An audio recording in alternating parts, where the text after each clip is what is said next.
Hello, c'est Bart. Aujourd'hui on se retrouve pour une vidéo assez spéciale qui va être mi-top, mi-vlog.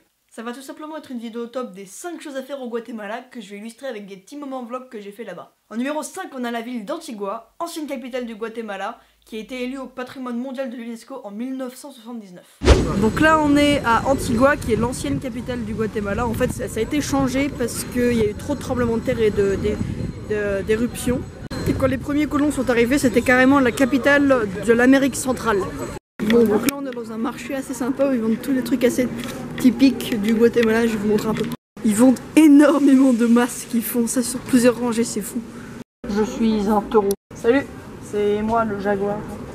Ah, je me sens pas bien, je crois que j'ai une fièvre de cheval. Et merci. Donc là il y a tous les trucs un peu typiques, donc c'est plutôt des squelettes, hein, c'est un peu le thème sud-américain. Donc je me suis quand même pris un souvenir assez sympa.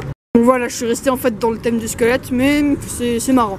Bon, on était tranquillement en train de se balader et là on est tombé vraiment sur le volcan. Donc dans la région, en gros, il y a 3 volcans principaux et là ça c'est un des plus grands. Antigua est aussi connu pour quelque chose d'assez particulier. On y trouve des centaines de bus à tous les coins de rue. Laissez-moi vous expliquer. Comme la plupart des gens au Guatemala ne peuvent pas se payer une voiture, l'État met à disposition des bus qui transportent de la marchandise et des gens. Et tous ces bus, décorés pour la plupart avec des gadgets assez sympas, sont en fait des anciens bus scolaires américains que les États-Unis ont vendus au Guatemala. En numéro 4, on a la ville de Livingstone située sur le Rio Dulce. Je vous laisse avec la vidéo. Ok, donc là il est 2h30, on vient de manger et on va faire un petit tour sur le Rio Dulce en bateau. Donc dans ce fleuve, il y a des lamentins, c'est des espèces d'éléphants de mer. Et il paraît qu'on a beaucoup de chance si on en voit un. Bon, je dois avouer, j'ai quand même un petit peu peur parce qu'ils disent qu'il y a des crocodiles dans ce lac. Mais en même temps, quand je vois les mecs là-bas qui font du ski nautique, je me dis que ça va aller.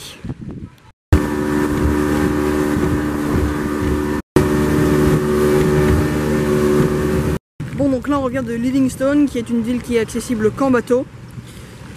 C'est une ville en fait d'anciens esclaves noirs qui se sont échappés de l'Honduras. C'est vraiment très beau, c'est assez touristique, on a croisé beaucoup de vendeurs et beaucoup de touristes justement. Et j'espère vraiment pouvoir y retourner un jour.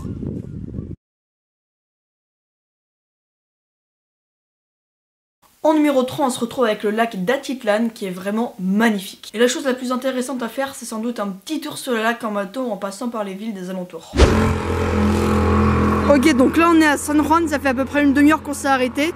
On est descendu du bateau et on regarde un peu les boutiques et les artisans.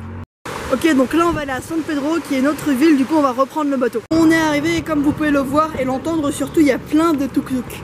Vous voyez plutôt tous les tuk-tuk un peu coincés là-bas. Bon alors ça, ce que vous voyez là, c'est un ancien volcan qui est maintenant inactif. Je crois que c'est le moment le plus agréable de la journée. Franchement là on est plutôt pas mal. En seconde position, on a la fameuse rivière de Semuc-Champe. Bon alors là on est le 24 matin, on va partir vers une rivière assez grande et on aura le droit de se baigner, ce qui va être plutôt sympa. Bon bah là on va y aller et pour y aller justement on va prendre ça. Bon bah on est arrivé et je peux dire moi la vue, elle est super canon. Honnêtement je trouve que ça fait assez pont de la rivière Kwai.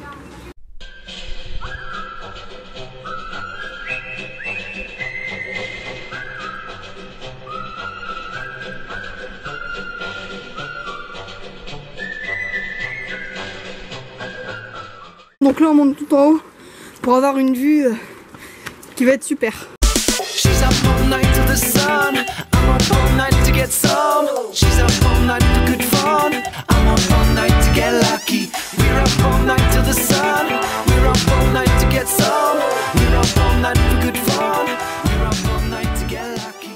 Là on est tout en bas et on va pouvoir aller se baigner, ce qui va être assez cool. Là on était tranquille, on vient de revenir de notre baignade et là on tombe sur des singes.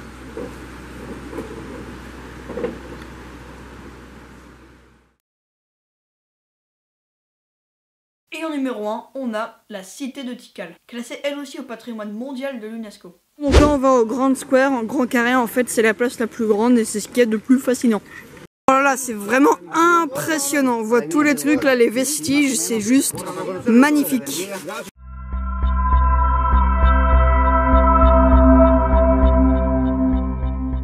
Donc ça c'est la pyramide centrale et en haut, tout là-haut, ils faisaient des sacrifices. Je me suis un peu renseignée, j'ai vu que ici les Mayas habitaient dans ces pyramides. Ils étaient à peu près 100 000 à leur apogée et ils ont tous parti dans les années 900.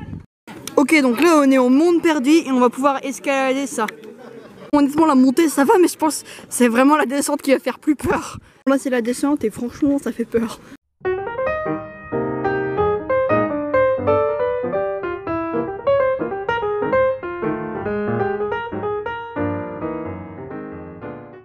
Ok, donc ça à la base c'était une plateforme astronomique pour bien observer le mouvement du soleil et des étoiles. Si vous voulez savoir, moi j'ai vraiment adoré le Guatemala, je pense que c'est un pays vraiment magnifique. Bon, les routes sont un petit peu dangereuses, mais à part ça, ce pays est juste fou et il y a plein de choses à faire là-bas. Et bien voilà, c'est la fin de cette vidéo. Dites-moi si le concept vous a plu, si c'est le cas, j'hésiterai pas à vous refaire une petite vidéo comme celle-là. Et moi je vous dis à la prochaine.